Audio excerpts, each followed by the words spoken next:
Pitter patter, let's get at her. It is another episode of the Manely Broncos Podcast, and we are excited. Obviously, we will get a chance to talk about the rookies today, and not just actually talk about it from the Broncos rookies perspective, and not just from the division perspective, but we are going to talk about it from the NFL side of things. Who are some rookies that are not just in the division or not just on the Denver Broncos, but on other teams that actually could stand out in 2024? So we're going to get a chance to talk about youth movement. Man. It is the youth movement. But it's always about getting younger. We should at least appreciate the elephant in the building and understand that there's a lot of excitement building. But as you can clearly tell with Brandon's background, that I'm over Denver sports right now. I can't do it. Okay, and the Nuggets broke my heart. Okay, so I'm moving on to better bromances in Deadpool and Wolverine. So, and let's be honest, there might not actually be a better bromance that is out there. There is not. Can confirm. Than Deadpool and Wolverine, or should I say Ryan Reynolds and Hugh Jackman? Literally Ryan Reynolds and Hugh Jackman. Did you see? Hold on. Way off topic.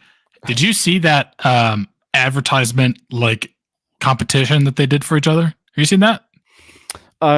So I saw the beginning part, in the sense, I saw the trailer or the first part, in the sense of how Ryan got Hugh Jackman to play Wolverine. Obviously, no. Totally different from what I'm talking about. So Ryan Reynolds and Hugh Jackman both own different companies, and I'm not talking not Mint Mobile. It was a different one.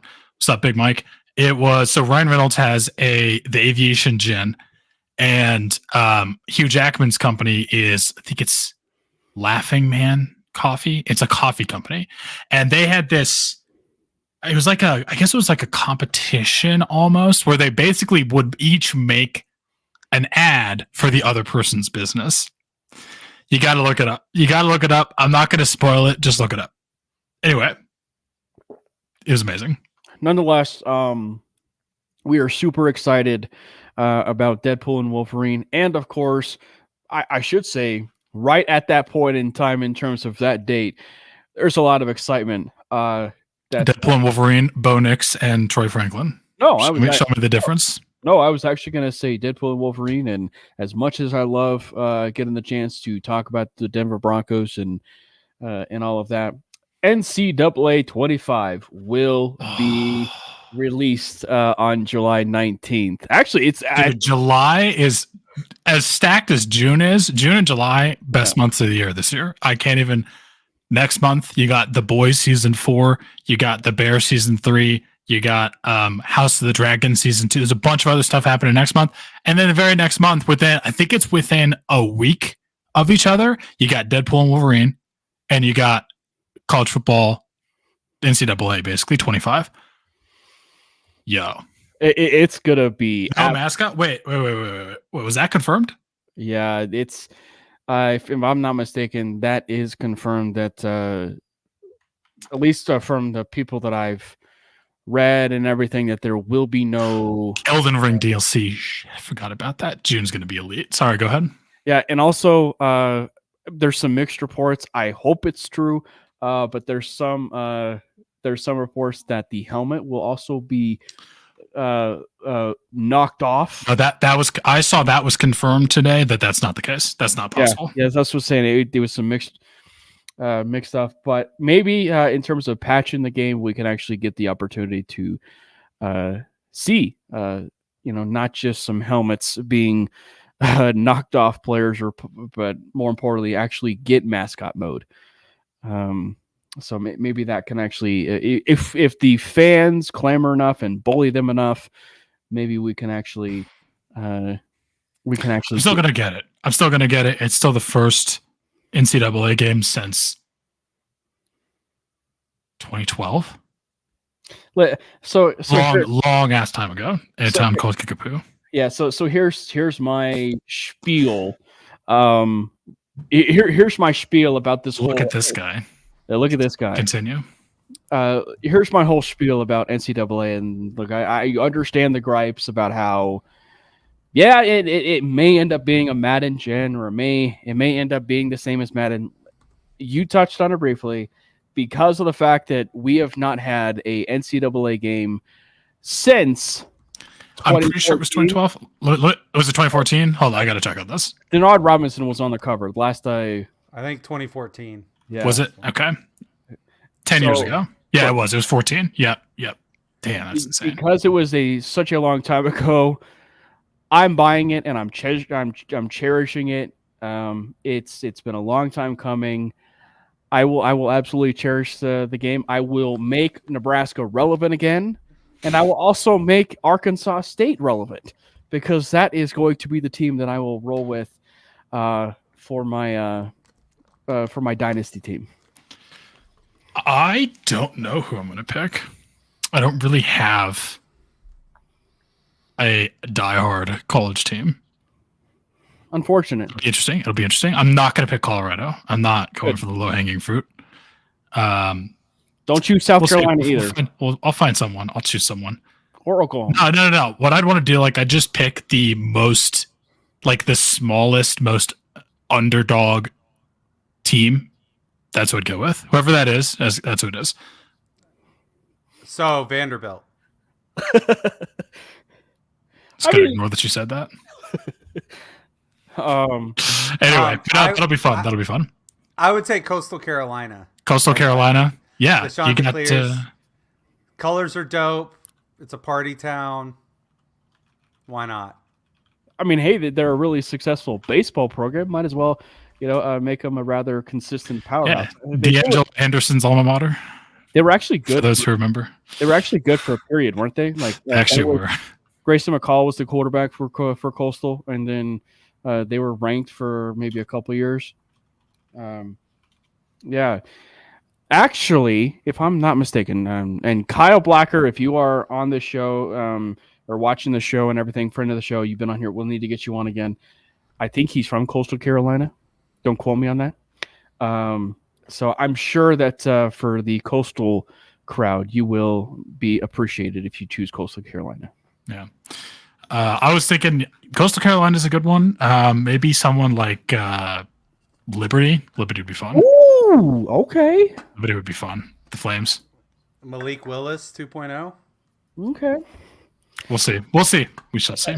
It's the beautiful part about Dynasty Mode. You could actually choose. You can do literally anything. You can do literally any team and build them from the ground up. Matty, what is up, buddy? Good to have you on the show. How is life treating you, buddy?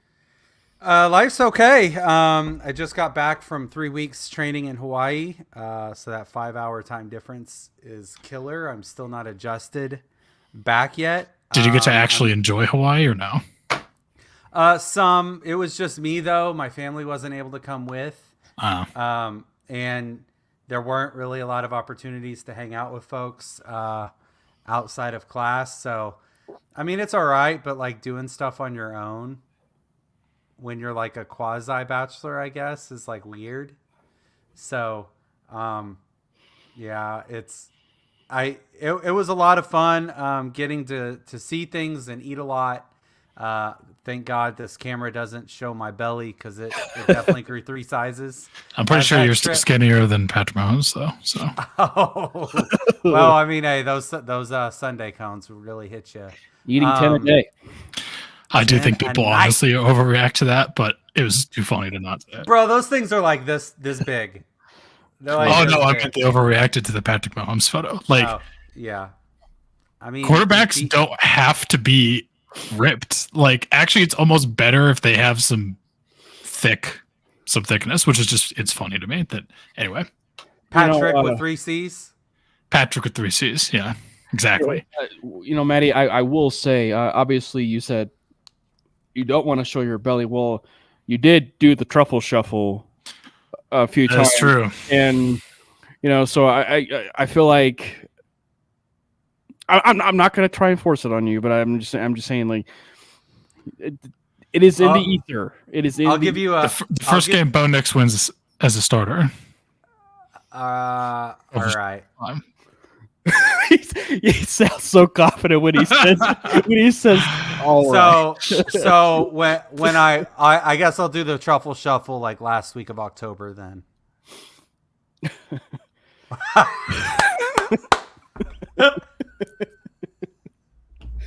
I love you, Brandon. That was the exact expression I was expecting. You do not disappoint. Hey, how about this? How about the Thunder, the Nuggets, and the Avs all crap in the bed within a few days of each other? God. That was great. It was fantastic. I hate it. Why did you think I changed my background? Denver sports has been down bad for sure. Help us, Bo Nix. You're only hope. God bless Bo Nix. So we have a lot to talk about today. We're going to talk about the rookies. We're going to talk about not just, as we said, Matty, we're not going to talk about the Broncos rookies. We are going to also talk about the other rookies of not just division, but the entire league. Let's start first with the elephant in the room, being the Broncos rookies, and just get a chance to talk about some of the rookies that we are actually excited for. And actually, one thing we are going to add in this conversation, and I really would like to encourage this as much as I can. I want to get some fan interaction in the chat with this. Brandon's got an idea. I know Matty is a creative mind, so I'm very curious to see what he would do. Obviously, it has been a bit of a struggle bus in terms of about Denver getting the NFL draft, here locally. Where would you host the NFL draft here in Colorado? I'll give you guys some time to think about it, and once we start to get a chance to talk about it, I'd love to hear your guys' thoughts on it. I can go first since I already have one, and also so that Matty doesn't steal it. We won't talk about it, but just yet. But again, so people that are in the chat, ponder it, brainstorm, and we'll talk about it a little bit later. If we're hosting the draft, where are you putting it? And also, what's the secret? What's the trick to getting the draft in Denver? Because who do we need to bribe? We got the richest owners. Seriously, why has it not been? Why has it not been here? But first things first, let's start with those rookies. Let's start with the first year players. Matty, since it's been a while since you've been here, who is a rookie that is going to catch your eye? And by the way, we should probably label maybe a good handful, if not more, possibly our wide receivers. We're starting with Denver, right? Or are we doing in general? Let's I kind of changed it up a little bit. But let's start with Matty, and we'll go with maybe on the outside. Not Denver. Got it. Okay. Not Denver. I mean, I got to start at the top. This is the low-hanging fruit. This is Caleb Williams in that offense. Never have we seen a number one pick come into a better situation as far as weapons goes. He's got an entire offense established already. A decent offensive line, enough talent on defense. The guy, he's set up. Maybe the coaching is the one thing that you're ooh, maybe I don't know. But, man, everything else, they overhauled their entire offense, essentially, in one season. They took a wide receiver super early, and he's almost an afterthought in that offense. Arguably the most polished receiver is between him and Harrison. Caleb Williams has a lot of flash for sure. If he can operate at all under structure, which Lincoln Riley didn't really give him a ton of, look out. So that's what I'm most excited for. He has no excuse to fail. Not a Rome Odunze, not. Well, I'm excited, but there's DJ Moore and Keenan Allen also in that core. He's obviously going to make plays. He's going to do enough. He's going to show flash. Some people are going to maybe look at his numbers and be like, "Oh, could they have gotten somebody else? Maybe Odunze was a luxury pick." I think that's BS, but Keenan Allen still gets a vote. and DJ Moore still gets a vote, and those guys are super talented receivers. And they've got a couple of tight ends in Gerald Everett and Cole Kmet, who can also provide a lot.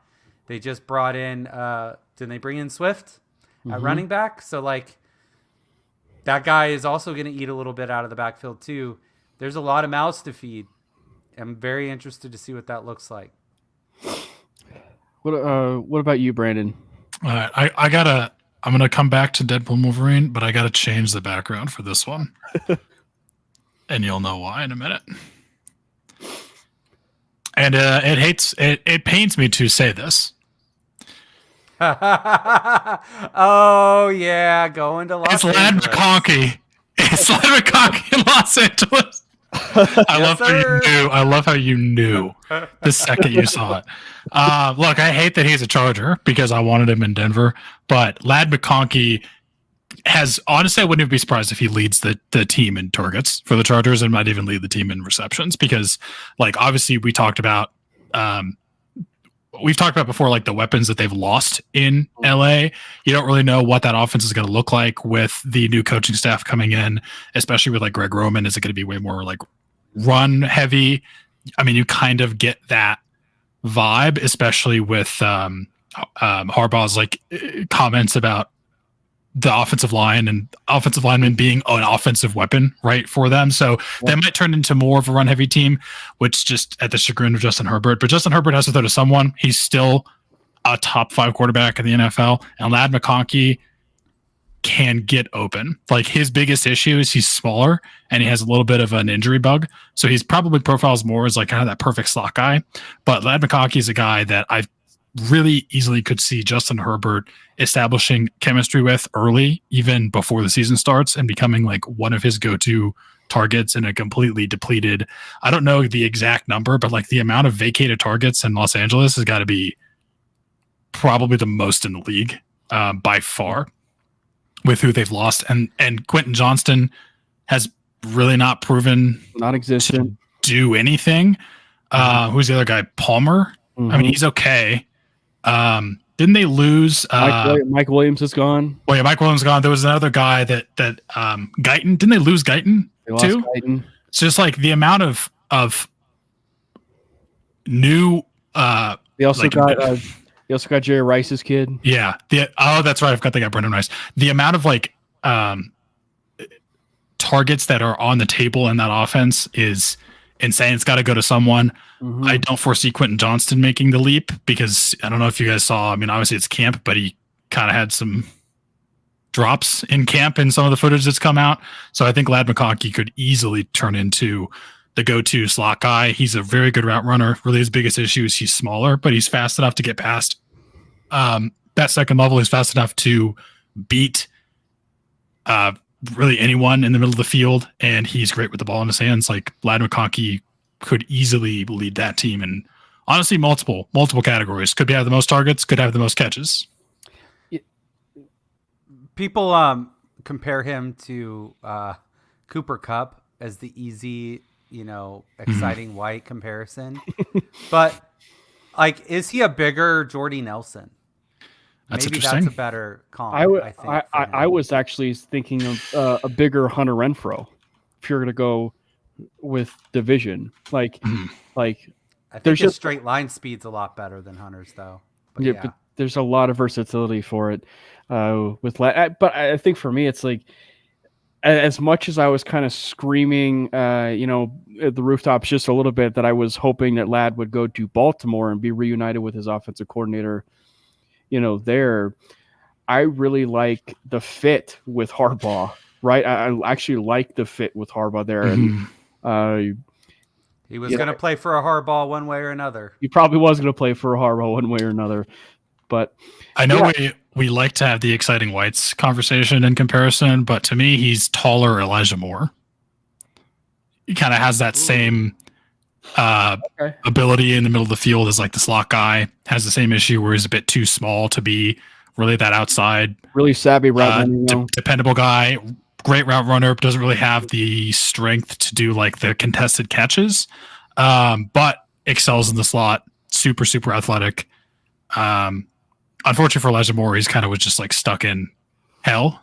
And actually, he's still stuck in now because now he's a Cleveland Brown. But yeah, Elijah Moore to me is kind of the Ladd McConkey comparison, except he's Elijah Moore if Elijah Moore had a quarterback. We're gonna keep, which he still doesn't.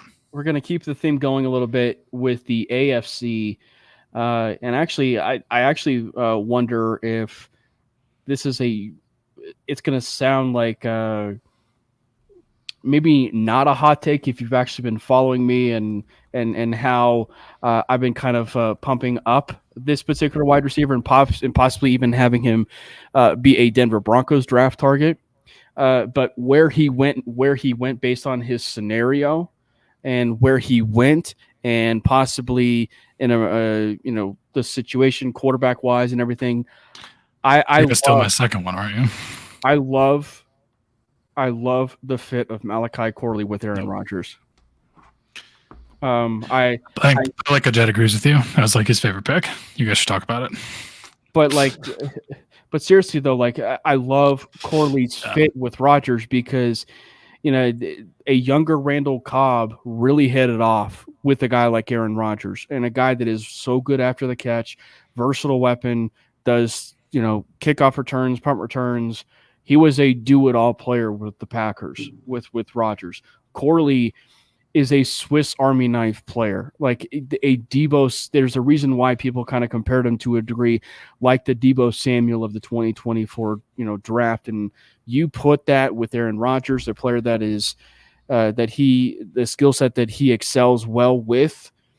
Like, I'm very curious to see how all of that unfolds. Now, the biggest elephant in the room with that Jets is, can he hack it? I think that, if it's going to end up, being a situation where the reason why he's not is because Nathaniel Hackett is unfortunately the offensive coordinator, but he is a fun player though, with a guy like Aaron Rodgers, because you have the yak god that people were attributing for Corley. And like, I love the fit there. You can talk about a guy that could have all-purpose yards, and also a player that is going to maybe even supplant himself maybe as a wide receiver too, even aside from a Mike Williams, because who knows what his health is going to be long-term, for the season there. Mike Williams is a great wide receiver, but he's been a bit banged up, right? But I think Corley really could assert himself into a pretty prominent role with the Jets. So I love the idea of Corley as a dark horse, and I truly mean that, a dark horse for Offensive Rookie of the Year. I dig it. Malachi Corley, I wish you were a Bronco. Yeah. What you already kind of teed. I'm stealing that, Biggie. That's fantastic. Anyway, continue. Instead of maybe. Well, I was just gonna say, since you kind of teased it a little bit. I think you meant Deadpool. Anyway, sorry. But since you kind of teased possibly me stealing your guy. Well, actually, there were two guys. But unless Matty had another one, because I'll let him go first. I have two guys left. Go ahead. Okay. And I definitely did not intend for them all to be wide receivers, but that's just kind of how the cookie crumbles. That's just how the cookie crumbles. Yeah. Which one of these guys do I like? Which one of these guys do I like more? Yeah. Oh, I'm so torn. Okay. I'm going to go with Brian Thomas. Brian Thomas in Jacksonville. The reason I'm going to say Brian Thomas, he comes in with the ability to take the wide receiver one job and just run away with it, to be honest with you. Like, he comes into a situation where the amount of people that kind of are almost hating on, I don't know if hating on is the right term. But have you guys noticed like how much Trevor Lawrence seems to sort of be getting the brunt of the blame for that offense recently? Like, I understand that he hasn't really turned into the second coming of Andrew Luck that he was definitely promised when he was coming out he still makes a lot of wild throws. College. Matty, you gonna say something? Trevor Lawrence is the football equivalent of Karl Anthony Towns. Number 1 overall pick with a lot of hype that people have liked to dunk on. Well, does something really well, but have a few fatal flaws. Lawrence turns the ball over and stuff a little bit. Maybe he gets a little flustered, but the guy can make every throw. He's athletic enough. He can throw the deep ball. He does. The biggest reason I'm choosing Brian Thomas over my other guy that might still get stolen is I think that Trevor Lawrence was given a bit of an unfair shake in all of that. Like, yes, he's not perfect. He has his flaws. Everyone remembers when he threw 4 picks against the Chargers and then comes back and throws 4 touchdowns, and then the Chargers charger in the most Charger way of all charging in the playoffs. But they were plagued by drops. Like, the amount of drops that he had to deal with in that offense was just unfair. They lost Calvin Ridley. Calvin Ridley's now a Titan. They signed Gabe Davis. Okay, Gabe Davis is he's solid, but he's not number one. Sometimes you see him, sometimes you don't, I guess is the best way to describe Gabe Davis. Like, he will either pop off and have 3 touchdowns, or he has 1 catch for 9 yards, and there's really no in between. So I'm not really worried about him. Christian Kirk, yeah, he's the established guy, he's a veteran. He's probably going to be getting probably the most work in that offense. But Brian Thomas comes in and his ability with his skill set. Dude's just like a freaky athlete. Not the best route runner, but with that athleticism, the skill set that he has physically, he can come in and just get open, make plays in that offense, and establish himself as someone that Trevor Lawrence can trust, finally. And as long as he doesn't develop a case of the drops like pretty much everyone else that happens to play in that offense, I think Brian Thomas can come in and be a great wide receiver for them early, because the role is there. There's not a lot of competition, and it is desperately needed. Matty, who's another guy that maybe kind of catches your eye? I talked about this guy. I'm going to go running back. I talked about this guy leading up to the draft. Have some experience watching quite a few of his games, and then he went out west. On the surface, this guy is a little buried, but if you're doing dynasty drafts, he's somebody to really consider a little later. I'm talking about Marshawn Lloyd here. So all the hype and all the buzz in Green Bay has been, they went and got the running back, right? They moved on from Jones. They brought in Jacobs, but Jacobs still has his hamstring issue. And he's had some lingering issues in the past. He just got the bag. And I know I think they still got AJ Dillon there in the fold, but I see a pathway for Marshawn Lloyd to be getting a substantial percentage of the carries and the running back touches by the end of the season in an offense that wants to be dynamic with Love and those wide receivers. And so Jacobs, while he has flashes where he looks like one of the best running backs in football, he also has flashes where he doesn't. And he's also banged up sometimes. And all it takes is a chance, and Marshawn Lloyd has the ability to pop. He has game-breaking speed. You can play him in the pass game. They're going to manufacture plays for him. They drafted him in the 3rd round. You don't take a running back these days in this economy in the 3rd round without some type of a game plan on how to use them. So they're going to incorporate him. Worst case scenario for him, I see, is that Dillon gets phased out, and they end up using Lloyd a lot in order to try to keep Jacobs fresh for a playoff run. And so I'm really interested to see what that looks like. He's the type of guy that if Jacobs gets hurt and misses substantial time, people are going to be blowing their fab all over the place to try to get that guy. It's going to happen. Yeah. I heard that in the worst possible context. Blowing your whole load in order to just get the payoff. No, I actually like that one. Marshawn Lloyd is a super talented running back, and Josh Jacobs, you mean Josh Jacobs, who also had 3.5 yards per carry last year?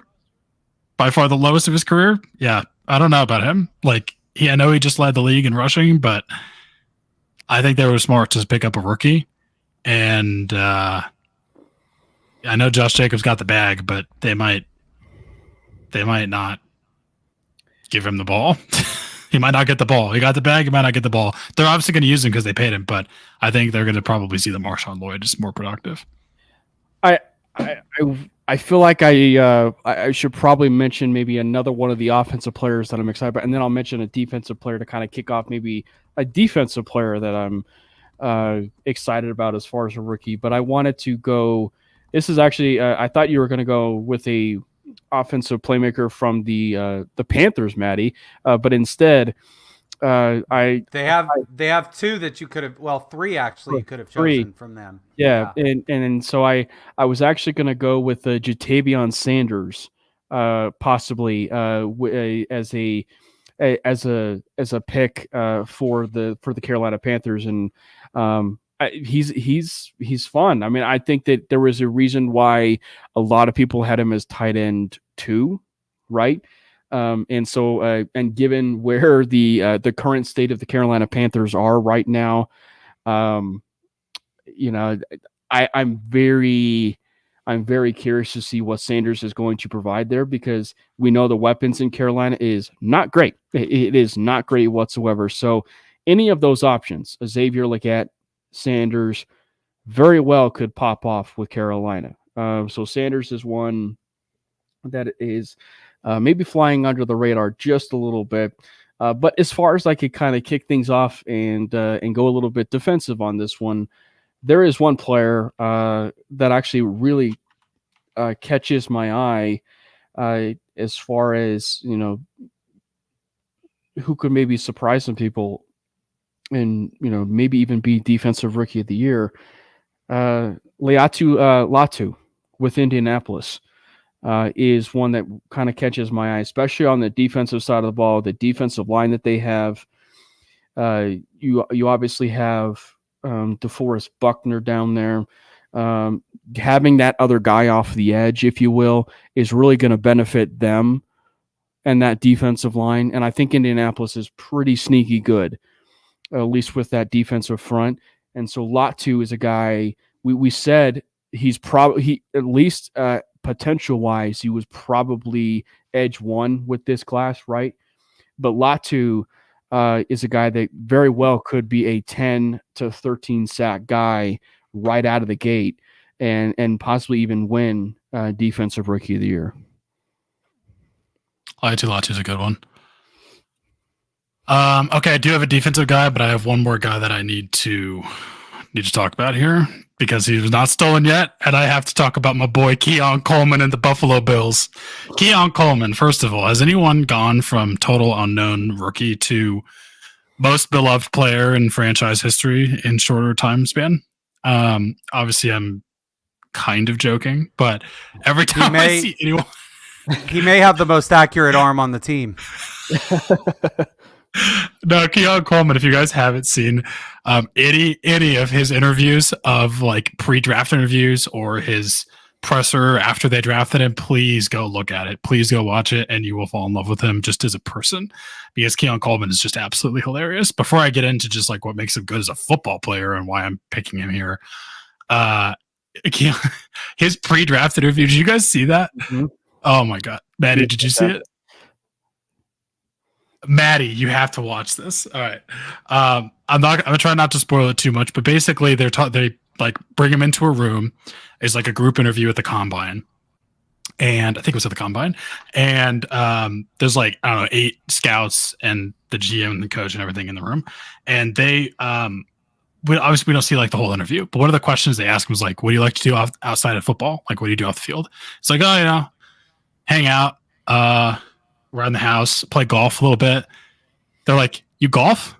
It's like, yeah. I'm not Tiger Woods. I'm Tiger Wish he could. But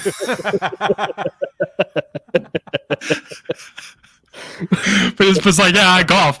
And he literally he inspired me in my golf game, because like, if for anyone who's golfed ever, it's an infuriating game. Like, it's an amazing game, and it's an infuriating game at the same time, because you can be having a great experience, and then you hit one ball the wrong way, and then you want to break your club in half over your knee and throw it into a lake. But he basically was like, yeah, you know, I'm not that good, but I enjoy it. It's fun. I just have a good time. Props to him. But no, I'm not Tiger Woods. I'm Tiger Wish he could. Fucking perfect. Keon Coleman is amazing. But Keon Coleman, as much as he's a funny human being, he's also a great wide receiver that comes into arguably probably almost the best situation you could probably ask for in Buffalo that is just dying for some wide receiver one. They lost Stephon Diggs, who obviously went to Houston, and whatever you feel about him, you kind of might have lost a little bit of a step because he's getting older. They lost Gabe Davis, who I already talked about, who went to Jacksonville and was already that who knows kind of guy. It's like he's not. You can't really count on him.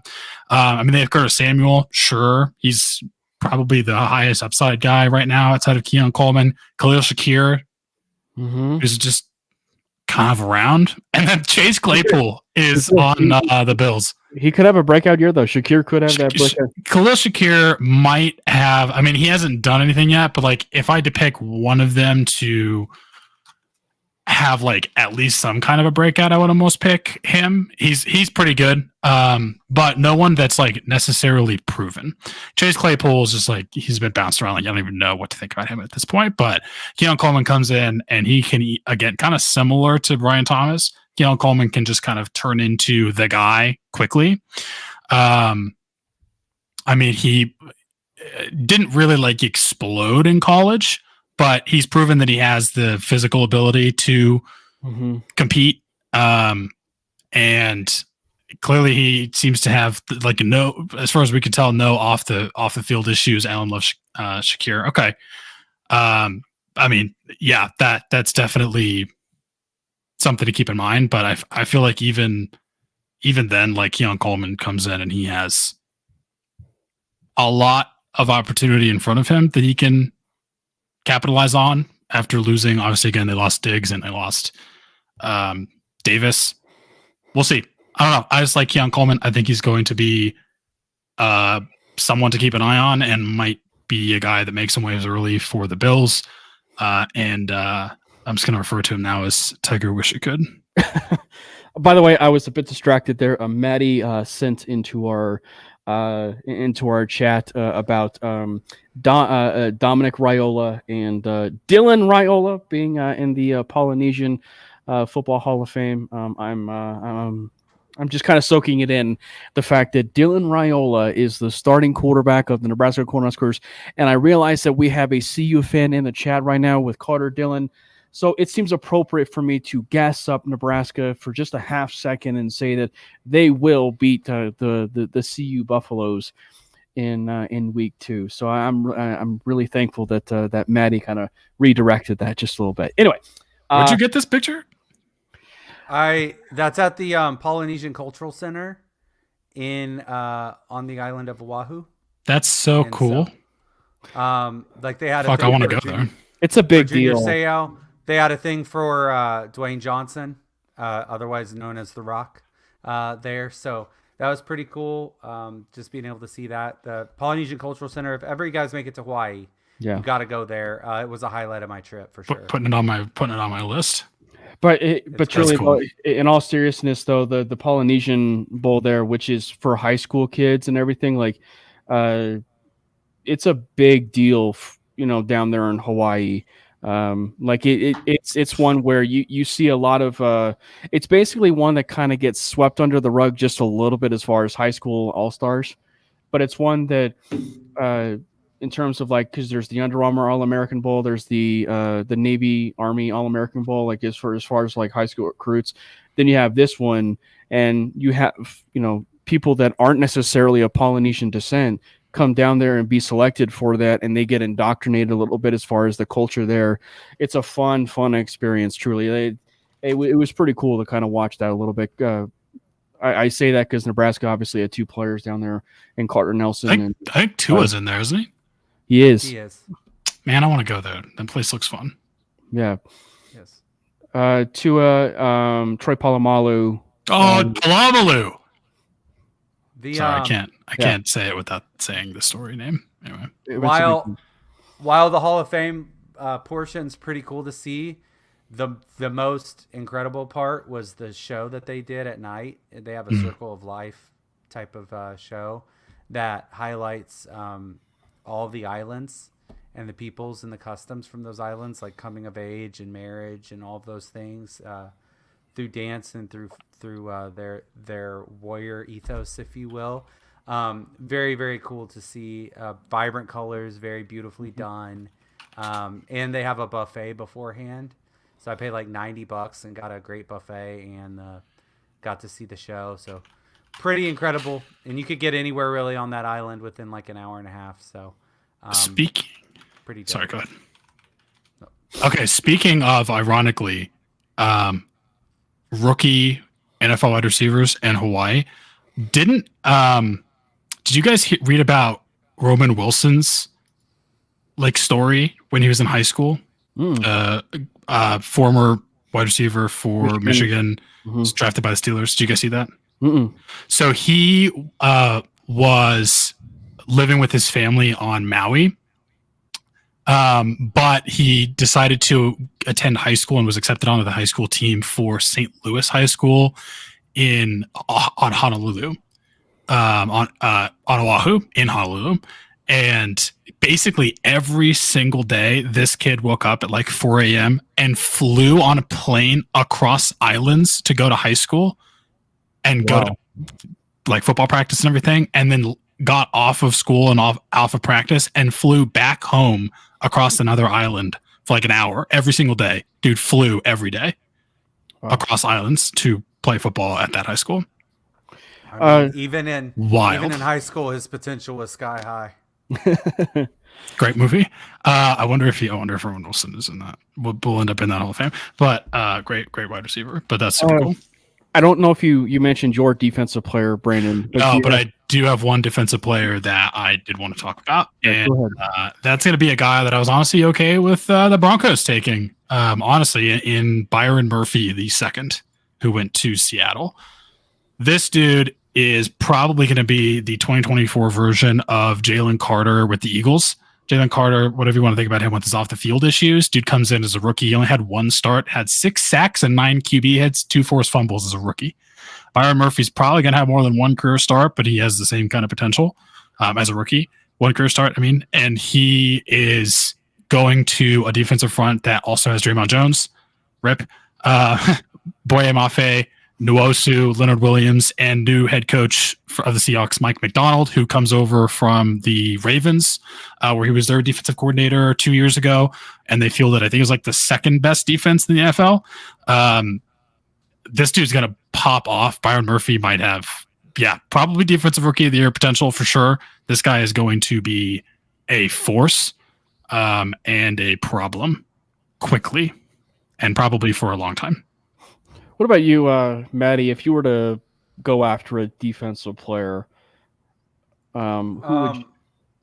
So, let's see. You went Latu, right? And you went Murphy. I have another one too, I'll just go with the next pick. I'll take Dallas Turner here, a guy that people thought potentially could have gone 8 to Atlanta, but they obviously are running 2 quarterback system this year. So,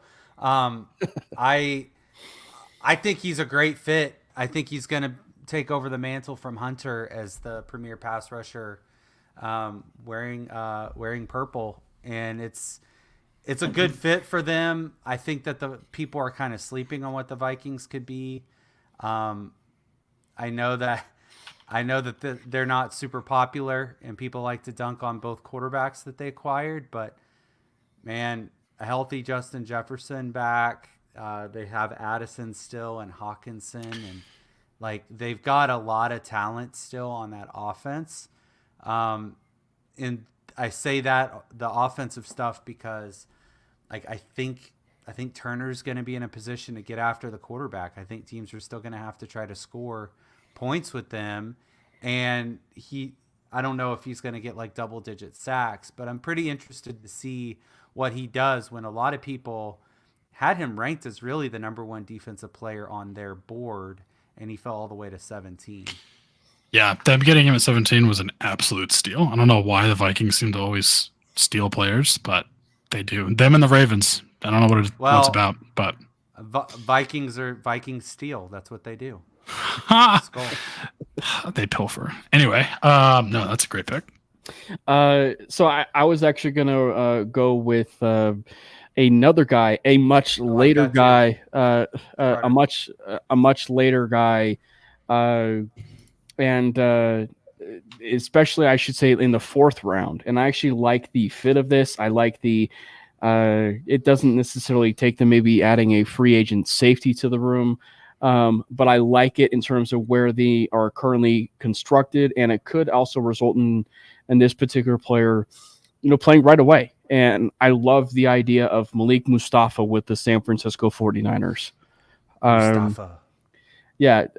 Say it again. Mustafa. A physical safety with the San Francisco 49ers. He's going to add that physicality, to that room. And we certainly know how creative San Francisco likes to get, especially with their secondary. He also just kind of screams 49er, like the way that he plays. So I like the idea of Mustafa and him possibly getting some run a little bit early. I'm excited to see him get some run. So Mustafa is the player that I'm kind of like eyeballing there with San Francisco. Now let's move forward. His nickname is going to be the Lion. Let's move forward now to the Broncos. Let's move forward to the Broncos. Obviously, we should probably let's preface it this way: breakout rookies for the Broncos, not named Bo Nix. Bo Nix, no Bix. Nix Bo. I'll go with the well of a pick that we got in the 3rd round. Oh yeah, Jonah Ellis, like that guy. Okay. Listen, okay. So Drew Sanders, we all know he just tore his Achilles. Freaking sucks. I loved that dude out of Arkansas. Mm-hmm. I thought that guy was going to I was so hyped for him to finally have an actual fucking position anyway. And you know what? He is our defensive Jake Butt now at this point. Oh, stop. Don't say it. Stop. Please. I can't handle this right now. So that kind of sucks, but the thing is, like, there's a path, and Ellis is a monster. And I think he could be a guy that you keep, he'd be a 3-down guy. We talk about having a lot of Batman or a lot of Robins and no Batman. He's got as much potential as anybody to evolve into that Batman role. And I think, talk about stealing, I think we stole him at 76. He should not have been available still. And there's a path for him to get a lot of playing time for us. I couldn't be more ecstatic for our pick there in the 3rd round, honestly. Yeah, I mean, Brandon knows that. I can't hate the Jake Butt comparison more because who was drafted immediately after Jake Butt? Do you guys not remember this? Just go ahead and make us sad. It's okay. George Kittle. Oh yeah. It wasn't exactly after, but you know who went 2 picks after Drew Sanders? Tank Dell. Anyway, go ahead. If you really want us to cry, you could just bring back even more bad memories with Royce Freeman about the fact that they could have taken Fred Warner too. It's okay. Don't fucking say it. you could even talk about those bad memories. Stop. I can't handle that. I repressed memory. But as far as Jonah Ellis, Brandon knows that I've talked about this. Matty, if you actually go look at his stats from the UCLA game all the way to when they played USC's, I think it was like week 4 to week 9, he went on a 9-sack run. And so that was a pretty dominant run for a player. And we know that is, for most people, at least in the regular season and the rookie year, that's a great rookie year for you. And so if he can possibly be that kind of guy, it's something I even brought this up even on 5280 last night, is that Jonah Ellis, because of that injury, can become that Batman because of the room, which is full of 2s, right? And so if Ellis comes in and he becomes, that type of player, which is, also a versatile player, which I think is so fascinating now to look at, because if I'm not mistaken, Ellis also has some linebacker to him, right? And what's crazy is, what was the comparison that people were having for Nick Benito? Hassan Reddick. Jonah Ellis has been garnering roughly that same type of comparison, which is Hassan Reddick. So it's interesting that you arguably have two versions of Hassan Reddick in that room. And if you're able to get to the quarterback and be a speed rusher and get with it at a regular clip, that actually will carry you far more to the top, than possibly some of those other guys in the room, because it's really hard to trust it, right? It's really hard to trust some of those guys. So I'm with it. I probably should have, put some qualifiers on, in the sense, if you're going to talk about Bo Nix, you can't really talk about Troy Franklin, but Troy Franklin feels like the other one in the room, that given with where the wide receiver room is at, they need a wide receiver one badly. And since Mr. Team Captain 700 yards has been MIA from OTAs lately, it affords these young wide receivers, it affords these wide receivers like, Marvin Mims and Troy Franklin, Brandon Johnson, Jalen Virgil, all these young wide receivers to really gain the reps with Bo Nix. And I think that, even if it starts out with Bo Nix, maybe as quarterback 3 early on, it's really worth monitoring who he has chemistry with. He probably will have chemistry with Troy Franklin, but if he is quarterback 3, at least at some point in the depth chart, that simply means that he's going to be probably getting some chemistry early on with guys like Brandon Johnson, Jalen Virgil, some of these guys that feel like maybe flying under the radar. So, and if you are intent on building the roster around Bo Nix, I would keep tabs on guys like Little Jordan Humphrey, Jalen Virgil, and Brandon Johnson, because if Nix has chemistry with those guys, I would not want to ruin that at all, in terms of that chemistry. So, but as far as Troy Franklin, he already has that chemistry. And so if you're talking about a team that is going to be predicated on speed, possibly with Marvin Mims and Troy Franklin, and maybe even Virgil into that mix, it's going to be fun. And I've said it a little bit at times on this show. I wonder if we are looking at it just a bit differently, in the sense of this Broncos offense. Everybody's saying that maybe they're just going to be a ground and pound run at football team. They can certainly be that. They could maybe be it out of the shotgun, but I feel like we're maybe looking at it in the wrong way, in the sense that this could actually be, you get weapons that touch the quarterback will be distributing the football 10 to 10 different receivers, which we've never really had before. And that was necessarily the case with Drew Brees when he was in New Orleans, is that it was distributing the football. So Marvin Mims, Troy Franklin, Cortland Sutton, whenever he decides to wake up one day and decide to show up to camp, will get his touches. Like Tim Patrick, we all know about how he could possibly elevate the room. I think that there's a possibility that Troy Franklin will be a key component that could help raise that ceiling up of that wide receiver room. So the explosiveness of the crossers that you could possibly get with Marvin Mims and Troy Franklin creates a lot of possibilities for you. So the likelihood that we could be getting a Sean Payton type offense this year, I actually think may actually happen with a guy like Bo Nix, of distributing the football to roughly 8 to 10 different wide receivers. Matty, got someone before I go? I mean, I mentioned no one's going to steal mine. I mentioned Ellis. Oh, yeah, you said Ellis. Yeah. Yeah. So go ahead. I'm going to go deep. We're going deep with this one. Deep. Are you staying at wide receiver? No. I'm going to go with my guy, Frank Crum from Wyoming. Undrafted offensive tackle. Frank Crum, first of all, absolute mammoth of a human being. Dude is 6'8", 315 pounds.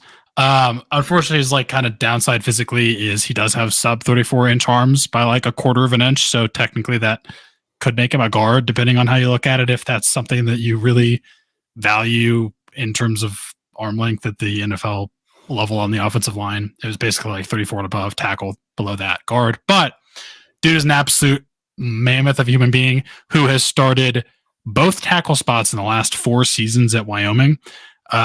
His biggest issue seems to kind of ironically also be Mike McGlinchey's biggest issue when we signed him, which is that he's a better run blocker than pass blocker. But this dude could come in and kind of be that next. We seem to kind of have those weird sleeper tackles that kind of stick around and have the opportunity to provide some good depth. And Frank Crum might be the next one. Solid signing as an undrafted free agent. My other two guys I've already talked about ad nauseum, and they're both running backs, which is Blake Watson and Audric Estime. Love those dudes. Audric Estime, I cannot wait to watch him prove people wrong about how fast he plays. And Blake Watson is, if I had to pick my standout, like almost Philip Lindsay-esque standout guy as a rookie that's just going to kind of come in and blow up a little bit and be surprising, I'm going to say it's probably Blake Watson, because he's going to come in and probably be a dependable guy out of the backfield that you can throw to right away. And I know we kind of have that in Samaje Perine, but I think Blake Watson just brings a different level of energy and speed to that role. Blake Watson is going to feed families. Yeah, if anybody has been listening to the Manely Broncos podcast of late, Brandon and I have been pumping up Blake Watson like no other. That's why I went with Frank Crum, because I couldn't do it again, but I have to just say Blake Watson. No breadcrumb was left unturned. Out of all the running backs on last year's roster, is Jaleel maybe the safest to stick around? I don't know. So let me just say this. So Brandon and I have actually we've had this conversation. Brandon last week had a conversation a little bit. Maybe it's a good question. It was actually 2 weeks ago. 2 weeks ago. I feel like, but so this is where I'm kind of trending on this. It's a trigger point, I feel like, with Broncos country, but I feel like Blake Watson is the one that puts McLaughlin in a really tough situation. Estime is the one that puts probably Perine or Javonte. I say Perine probably in a bit of a tough spot. But I do think in the future, and in the future term, in terms of maybe even next year, you're probably looking at a room that is Estime, Watson, and Jaleel.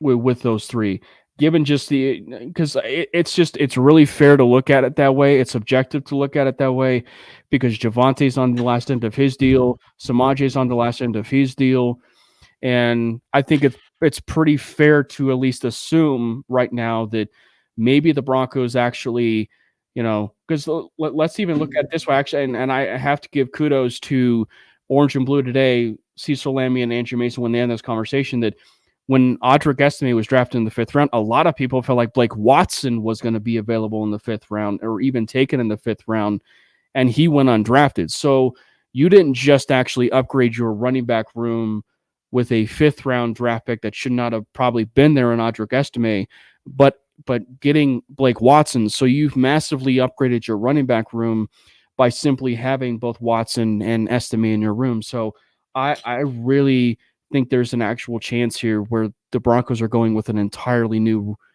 running back room next year. Honestly, I wouldn't be surprised. Jaleel is interesting. I think if Javonte proves he's all the way back, I could see us bring him back on like a smaller deal. Obviously, he's going to want the money, but coming off of that injury, which just really sucks for him. I guess we could see, but yeah, I mean, I wouldn't be surprised if Jaleel is the only carryover in this running back room that was here before this draft. And I also wouldn't be surprised if Jaleel is no longer on the roster next year. I could see either of those scenarios happening. That's interesting. And obviously we're not going to have Mims be our return guy. We could. Because who knows? I think that'd be freaking dumb. I don't think we should, but we could. You were so focused on if you could, you never asked if you should. Right, exactly. What was it? South Park, the baboon with two asses. Like let's not do that here. Right? What chance do those running backs have to potentially be our return guy as a rookie? especially with the new rules that we have here. Right. It's almost like you're lining up for running play. I would almost say of them, I probably would roll with Blake Watson. Blake Watson would be the guy that I would say would probably be the closest. What? And I think that's why there will be an odd man out. Like there will be an odd man out this year, because I think that it's trending in the direction that the Broncos will carry 4. I think it's trending in the direction the Broncos will carry 4 because of the kickoff rules. And even then, I don't think it's even out of the realm of possibility that if Blake Watson is on the practice squad, someone comes in and poaches Watson and takes him and brings them on their own team. I can very well. I think that's so likely that I don't think they're even going to put him on the practice squad. So I would almost be more willing to say that I think it's more likely that you see a surprise camp cut of the running back room, maybe Samaje Perine, than that happening, right? Or even Javonte. I mean, Javonte's I don't. But I don't think it'd be Javonte, but no, you just never know. But I will say, if there is anybody out of that running back room that has a lot to prove in training camp and especially preseason, it's 100% Javonte, because he's got to prove he's healthy. He's on the hottest seat in that room for sure. Yeah, which just again sucks, but that's where we're at. And I thought, okay, I'm hype about the new jerseys, right? The new fits are dope. Like, my initial reaction, the new threads, poor. Like, the more I see them, the more I like them. I'm not gonna lie. They are fire. However, the guys that they used to show it off, and the ones that were in the shop that first day, Surtain, Sutton, and Javonte, and like Javonte is on that super hot seat. Javonte wasn't in that. No, that's what I'm saying. Oh, in the on Fanatics, the second that the jerseys were released, it was 3 main players. It was Surtain, Sutton, and Javonte. And then there was an Elway jersey, which I think is really weird. No offense to y'all. For the new y'all bought one. It'd be more likely to buy him. He's not even with the team anymore, and yet okay. Anyway, I digress. I think it's pretty interesting. Like, Sutton's a no-show, and all the trade talk potentially about him. Not dying down. Potentially could be on the way out too, just by reading the tea leaves and seeing the way that the cookie has crumbled. So, like, what a subpar jersey release. I couldn't even buy a Surtain jersey because I wasn't 100% sure that we weren't going to trade him. So I'm a little more certain about his future with us now, but it's pretty interesting release there. And I'm saying that because obviously, at least on the merchandising side and the personnel or public relations operations side, they're pushing Javonte as a star for this team. So, the casual would be shocked about that, but I really do see a timeline where Javonte is no longer with the Broncos late July. Yeah, it happens all the time. In regardless if it's Javonte or not, it happens all the time that there will be a player that is a possible cap casualty. In terms of even conversation, we'll probably have that conversation. So maybe as an appetizer for upcoming in July, we will talk about possible players that will be cap casualties once we get closer to training camp, possibly even preseason. Because anybody who has followed Manely Broncos before, we do a 53 roster prediction, 53 man roster prediction. We obviously talk about the upcoming season, so we dive in a little bit as far as who could be the cap casualty or casualties, for this team. All right, Brandon, do you think we should dive into? We built enough excitement that hopefully the people that are in this chat and Matty did their homework. Now that we can probably talk about the NFL draft and where they could possibly host it. Do you think that we can dive into it? I was going to play the draft music, but I can't find it. It's just a draft. Opportunity missed, but let's do it. Okay, so anybody, if anybody that was actually listening up top, I hope you did your homework. You aren't going to be graded an A, a B, a C, a D. We're not going to be like Pro Football Focus here, okay? But if you just know, yeah. If you do, here's where Cameron goes berserk. We've been wanting to drop that particular clip for some time, and I'm surprised we actually haven't until just now. Oh, dude, I dropped that like 3 weeks ago. Oh, I don't know where I was. Freaking. You were going berserk anyway. For full disclosure, conversation. So Matty was a bit late here. Yeah, we are talking about the NFL draft, and if it is in fact in Colorado, which that's been a huge talking point, is for some reason the NFL draft is not yet in Colorado. Where is the best location for the NFL draft in Colorado? So people that are in the chat, if you did your homework, please type it into the comments and to the chat for where is the best possible place for the NFL draft in Colorado. I want to see what chat says. Yeah. I'm gonna take the low hanging fruit. You're gonna take mine, aren't you? Go first. If I can go first, because you said Colorado, you didn't say Denver. You're literally gonna steal mine, but it's fine. Okay, go ahead. 100% you're about to steal mine. No. Go ahead. Go ahead. It's You can say the first word. Yes. That's what I was gonna say. So that was literally my gut reaction. Carter's we're on the same page. Fun fact: Red Rocks held less than 10,000 people.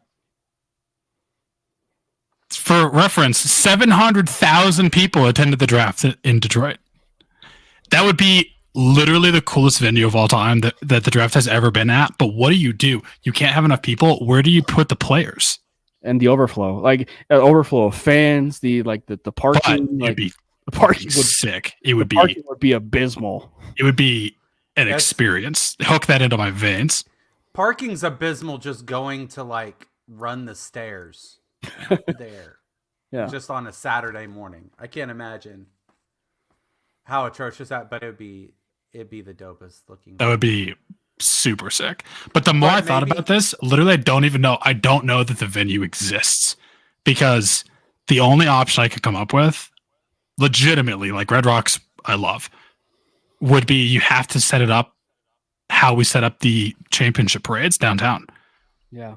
Because no other venue in this state is even remotely big enough. Even if the 700,000 that was in Detroit is an overestimate because it's Detroit and they are super into it, maybe it's 500,000.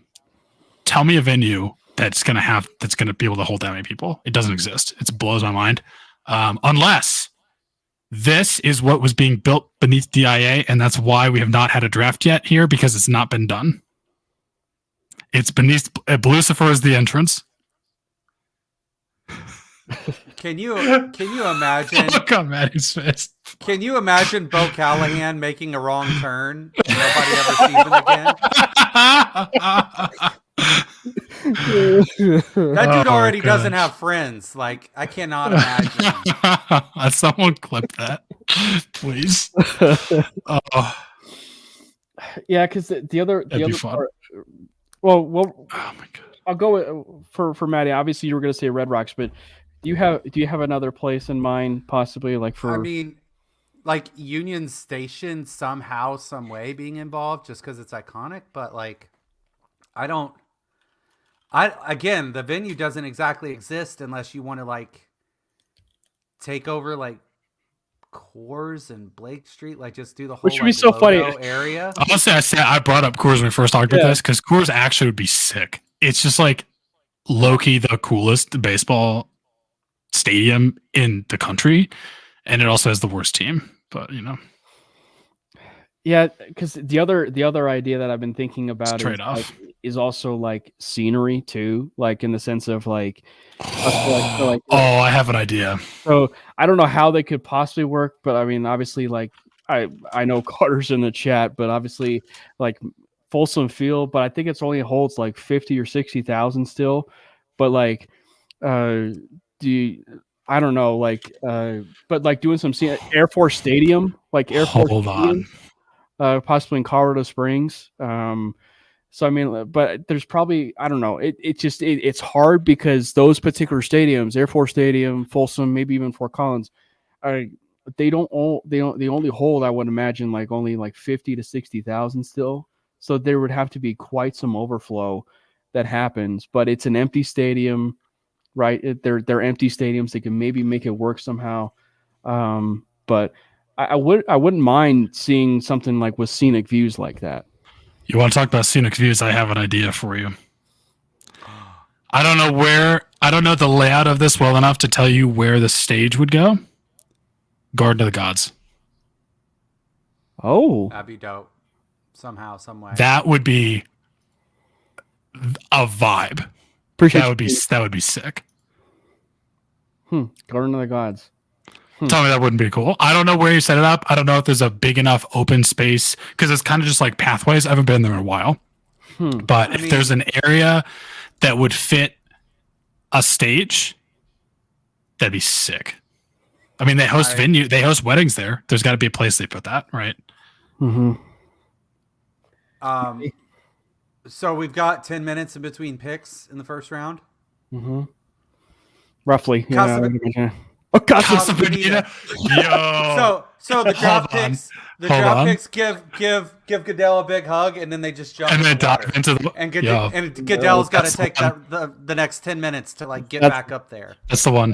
That's it. The one. And especially considering this is a nice little callback because Brandon knows this. I said as far as I went a bit further on his what is it? Well, first off, like what was your when in terms of, it was about the jersey release, how they should do the jersey release. So I went a bit further. I said what they should do in terms of announcing a selection. Once you get to the Denver Broncos, have Trey Parker and Matt Stone announce the announce the Broncos pick from Casa Bonita, but in South Park animation.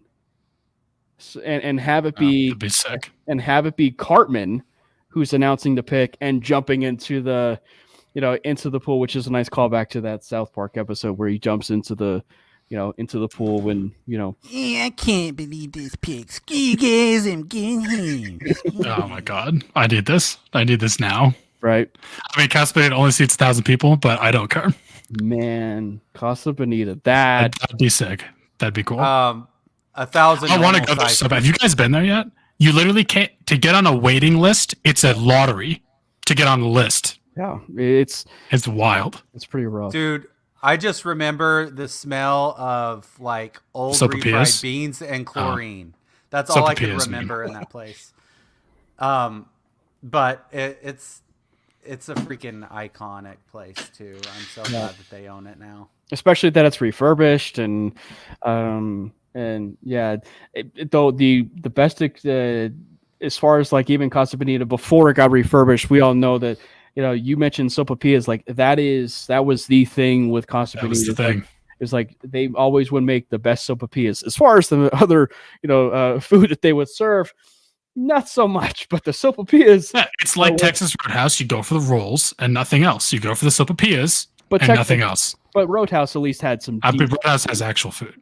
Yeah, my kids call it Texas Roll House for a reason. That's it. That's it. Texas Roll House. Why have I never even heard of that or thought of that? That's what it is. There's probably some other venues that maybe they could do it, maybe overflow, but I mean, even then, like the parking would be mayhem. You have light rail close by. I don't even, you mentioned it, Brandon. I don't even think that they could even fit it in there at all. But like the Colorado Convention Center, like, because I think back to when the NBA had the All-Star game. They're holding the All-Star game here. I think they did some sort of event in the Colorado Convention Center. They've done the auto show. I went to the auto show. It was sick. In the convention center. So, I mean, but again, like we're still talking about like events that are not like 700 and 400. It's still too small. That blows my mind. You have to do it like downtown. Like you would block off a bunch of roads like you would for the parade. Yeah. And hopefully they can stay on parade. Or Garden of Gods. I want to stay on parade. Except we can't stay on parade. We can't stay on parade. We blew a 20-point lead. But as far as the other elephant in the room that could allow the Broncos to possibly have the draft is a new Broncos stadium. So probably without the other is probably the other conversation of that is, let me actually just ask this from Matty's perspective and him, not living in Colorado currently. What is the best possible location for you in terms of Broncos Stadium? Because I will admittedly tell you from the local side of things, I understand it from like the DIA perspective. When you fly in and you see that beautiful new stadium flying in, but from the traffic perspective and driving to that stadium every single time for a Bronco game, it will be mayhem. It will be obnoxious. So, but Matty, being in essence, I should say, someone that could fly in for a game, where would you prefer Bronco Stadium? I don't exactly know the best location, but I have some thoughts about what it should have. It should really be, because as it stands now, it's kind of alone, like by itself, like it just is what it is, right? There needs to be like New England, they created a whole like entertainment district around Gillette, and it's like, it's a big thing. It's an actual attraction that brings people to that area like all year round. It needs to be something like that. And it needs, Texas Roadhouse Chili gave me gas. It was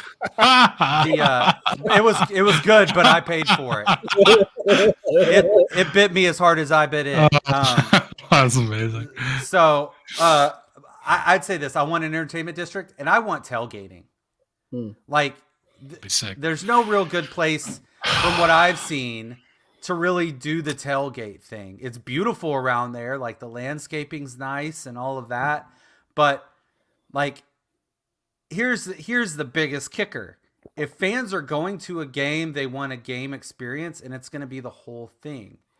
And it's hard to tailgate there. Like, we parked in the Children's Museum parking lot and did our thing and then walked over. Like, it's very inconvenient for that. Otherwise, fans are just going to stay home. Now, granted, they got to pay like $1,200 or $1,300 to catch every game on TV this year, or just for parking. But like, it's one of those things, like, you see fan experiences that other fans get to have, and it's like the Broncos really need to dig in and make that a thing. Not just for the elites that get into the stadium and like get all the buffet and all that stuff. Like, it needs to be common man leaning. You know what they could do? Let me describe this dream that I have here. If we're going with this idea, you build the whole experience around it. Mm-hmm. Make the Colorado Sports Hall of Fame a full museum in its own building next to the new stadium. I want like a Topgolf by the stadium. Okay. Tell me this wouldn't be sick. Tell me it wouldn't be sick.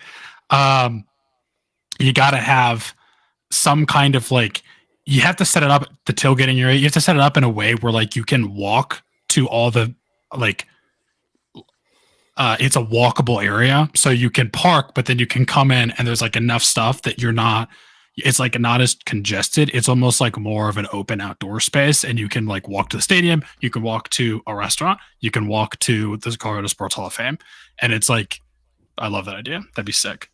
I don't know where you put it, but it'd be sick. And what if you had all that stuff that people would normally want to go to, and you have some type of a parking garage? Mm-hmm. And on game days, you can have. Can you imagine having covered parking? Yeah, that'd be for sick. That. Yeah, like that's great. Well, and I think as far as if they don't end up, building a new stadium, I do envision, especially when you actually go to games and you see the mini memoriam, if you will, for Old Mile High.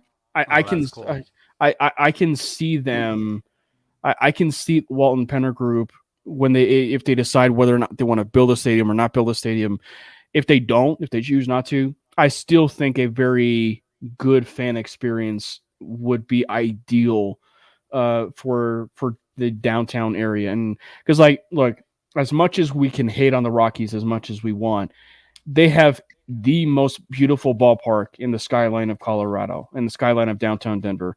And even more so, they have the McGregor Square, which is a great experience. It's a great fan experience before you go to the game. It's the one pro you can probably even say about the Monfort era is they have really imported a lot for their fans, and at least or fans of other teams to experience Coors Field, and they've clearly taken that to heart. But as far as the Broncos doing a fan experience like that and having a true fan experience that is opposite of that game, the game itself, I think would be great. It'd be great for the community. And true, if they're able to rebuild it in some sort of way, you can, at that point, depending on what you do with the stadium, make Empower Field the fixture of the skyline of Denver. That is one thing that Coors Field is the skyline, like a fixture, the fixture of skyline. So you can make the new Broncos Stadium or upgraded Broncos Stadium the fixture of downtown Denver. Does it have a roof or not? I would feel like the retractable would be ideal, but I don't know. It's hard because it would depend on the integrity and the structure of what they have up top. If they're able to do it, I feel like that would be the most ideal move, would be retractable. They're not going to get a Super Bowl unless they do. Right. Or a draft. Like, I mean, and that's a nice little tie-in possibly for a new stadium, is the idea that if they don't get a new stadium or they don't make maybe massive upgrades to the stadium, they're probably not going to host an NFL draft, which is a bummer, which is a big, big bummer. But one thing you can definitely say is I love the fact that the NFL draft, I used to be a huge proponent of it being in Radio City Music Hall, but I love the idea now that they're going, to cities and cities and cities, different cities. What I'm a bit upset about is the fact that I guess Los Angeles is, back in terms of hosting another Super Bowl. I'm a bit perturbed about that in the sense that SoFi Stadium recently just hosted a Super Bowl when it was, it was the Rams and it was the Bengals Super Bowl. I'm a bit perturbed why they would be hosting another Super Bowl, but that's California for you. It was an amazing show. Thank you to everybody that chimed in. Mike, thanks for hopping in with us. Clayton, thanks for hopping in. Lake Carter, friend of the program. We need to get you on again. Thanks for hopping in with us. Graham, good to see you there for a moment. Big E, I did notice you there. I did see that you got in a bit late. D-Rock, I see you there. Big Mike, what's up, buddy? Yeah, so thank you guys to everybody who has been hopping into the chat. We will talk about more in terms of the Denver Broncos roster, the upcoming season, possible players that are going to be on the roster bubble. We'll talk about that more as the season progresses and the offseason progresses. Maybe Sutton will show up for OTAs after all. I doubt it. For Matty, myself, make sure you follow Matty, myself, and Brandon. Make sure you follow the Twitter handle at Manely Broncos. Follow Matty at Matty Mulls Pod. The Thunder season is over with, but you can certainly check out their content at the Topic Thunder Pod and what they're doing there. It is a fun time to be an Oklahoma City Thunder fan, at least with their future. Who knows about the Denver Nuggets' future and what boos are in store for the Denver Nuggets, but we don't want to go into that one. But for Brandon and I, follow Brandon at Brandon Miller PO, and myself at Cameron Parker PO. It's been a great show. Make sure you subscribe to the MHRT Network at the MHRT Network. There's a fantastic load of shows for you. Obviously, I do the other show on Tuesdays, the 5280 podcast with Glenn Mundungus and Gage, of course, the host of Denver Broncos Syndicate. It was a fantastic show, and until next time, we'll be doing this show, and I actually will be doing it live from the mountains over there in Vail and Avon. So I'm looking forward to that and doing a live show, if you will, from there. So thank you guys so much, and we will see you next time on another episode of the Manely Broncos Podcast. Fast lane when I pass in the street, bag of money in the passenger seat. Pimples been asking for me on the road from the west to the east. Way up, I might never come down, cause the coast racking up the flight miles. So high, I might never come down, so what this is